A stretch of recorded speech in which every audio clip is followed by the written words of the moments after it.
যারা পরের হক মেরে খায় তাদের ইবাদত কতটুকু কবুল হবে, এ বিষয়ে যদি কিছু ব্যাখ্যা জানাতেন। ভাই, পরের হক যদি কেউ মেরে খায় আর এই লোক ইবাদত বন্দেগী করে, ইবাদত বন্দেগীতে তার আমল নামা কিন্তু বাড়তে থাকবে। কোরআন হাদিসে কোথাও নাই যে পরের হক মারলে তার ইবাদত আমল নামা যুক্ত হবে না, এরকম কথা কোথাও নাই। আপনি পরের হক মারেন, অন্যের সম্পদ আইল ঠেলেন, অন্যের টাকা মেরে দেন, অন্যের টাকা আত্মসাৎ করেন, গম চুরি টিন চুরি করেন, অন্য আরো কিছু চুরি করেন, করে আপনি অর্থ আত্মসাৎ করতে থাকেন। আপনি একটা বিষয় নিশ্চিত থাকেন, আপনার আমল নামাতে নেকামল যেগুলা করবেন, ইবাদতবন্দি করবেন, এগুলোর সব লেখা হবে। আপনি হারাম কাজ করছেন দেখে এগুলো লেখা হবে না, এরকম কিছু কোরআন হাদিসে আসছে বলে আমার জানা নাই। সব লেখা হবে, কিন্তু সমস্যা হলো কি জানেন? সমস্যা হলো হাদিসে আসছে, নবী সাল্লাল্লাহু আলাইহি ওয়াসাল্লাম বলেছেন, আতাদরুনা মানিল মুফলিস, তোমরা কি জানো আসল ভিখারিকে? সাহাবীরা বলছেন যে আল মুফলিসু ফিনা মান লা দিনারা ওয়ালা দিরহামা, ইয়া রাসূলুল্লাহ, আমাদের ভিতরে গরিব মানুষ হলো যার পয়সা কড়ি নাই। নবীজি বলেছেন, আরে না, এই মুফলিসের কথা বলি নাই। আসল মুফলিস হলো সেই লোক, যেই লোক দুনিয়াতে মানুষের সম্পদ আত্মসাৎ করেছে, অন্যের জমির আইল ঠেলেছে, চুরি করে সম্পদ নিয়ে এসেছে, হাওলাত নিয়েছে আর দেয় নাই, বাকি নিয়েছে আর দোকানের সামনে দিয়ে যায় নাই, বিভিন্ন ভাবে মানুষের সম্পদ নষ্ট করেছে, বোনের হক দেয় নাই বাপের সম্পদে, মায়ের সম্পদে, ফুফুর হক দেয় নাই দাদার সম্পদে, বিভিন্ন ভাবে ভাইয়ের হক দেয় নাই, ভাতিজার হক মেরে দিয়েছে, মানুষকে মেরে কেটে খায়। আবার অনেক আমলও করেছে, মাশাআল্লাহ, মাহফিলে 2 লাখ দিছে, হুজুর বলে হাজী সাহেবকে আল্লাহ জান্নাত দিয়ে দেন, বলেন সুবহানাল্লাহ, সবাই বলে আমিন। তো এইরকম লোক যেগুলো আছে, তাদের আমল নামার পাহাড় নিয়ে কিয়ামতের দিন উঠবে, মোচে তেল দিতে দিতে যাবে, যা আজ জান্নাত ঠেকায় কে? এত কোরআন খতম, এত মাহফিল, এত হুজুরে খাওয়াইছি, এত মসজিদে দিছি, এত কোরআন শরীফ কিনে দিছি। হুজুর যত আছে দেশে, এমন কোন হুজুর নাই আমার এলাকাতে, গ্রামে, যেগুলোর পেটে আমার খানা নাই।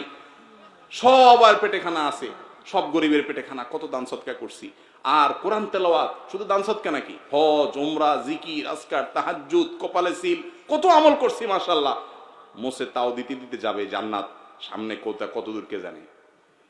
আল্লাহ রাব্বুল আলামিন হাদিসে আসছে, ওই জায়গায় যখন ওই লোক আমলের পাহাড় নিয়ে যাবে, কিন্তু ওই যে মানুষের হক মারছে আবার সাথে ইবাদতও করছে, আমলের পাহাড় নিয়ে যাবে, তখন আল্লাহর কাছে কিছু লোক এসে ঘিরে ধরবে তাকে।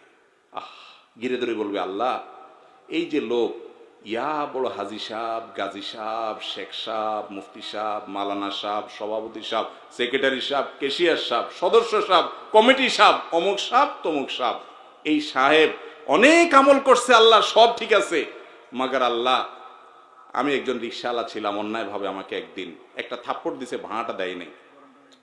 আমি তো দুনিয়াতে আর জোর করে আদায় করতে পারি নাই, ক্ষমতা ছিল না। তুমি তো আহকামুল হাকিমিন, তুমি তো সকল বিচারকদের শ্রেষ্ঠ বিচারক, তোমার তো ফামাই ইয়ামাল মিসকালা যাররাতিন শাররান ইয়ারা, চুল পরিমাণ খারাপ কিছু করলেও তুমি তার বিচার করার কথা, আমি আজকে বিচার চাই।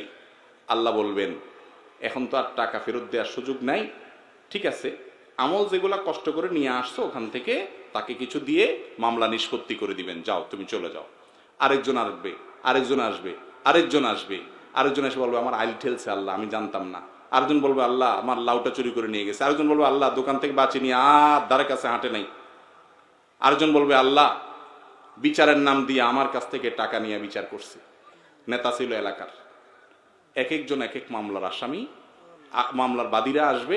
আল্লাহ তাআলা সবাইকে তার দাবি অনুযায়ী, যদি প্রমাণ সত্য হয়, কেউ তার মিথ্যা সেদিন বলবে না, সব দিয়া বিচার করবেন। তার আমল সব শেষ হয়ে যাবে, দেনাদার তখনও, পাওনাদার তখনও থাকবে। এবার তো আমল শেষ, কি দিয়ে দিবে? এবার তাদের পাপের বোঝা দিতে থাকবে, যে তুমি তার হক নষ্ট, তারপর বোঝা নাও। এখন নিতে নিতে নিতে নিতে আমলের সব শেষ হইয়া পাপের বোঝা নিয়া তারপর সে জাহান্নামে নিক্ষিপ্ত হবে।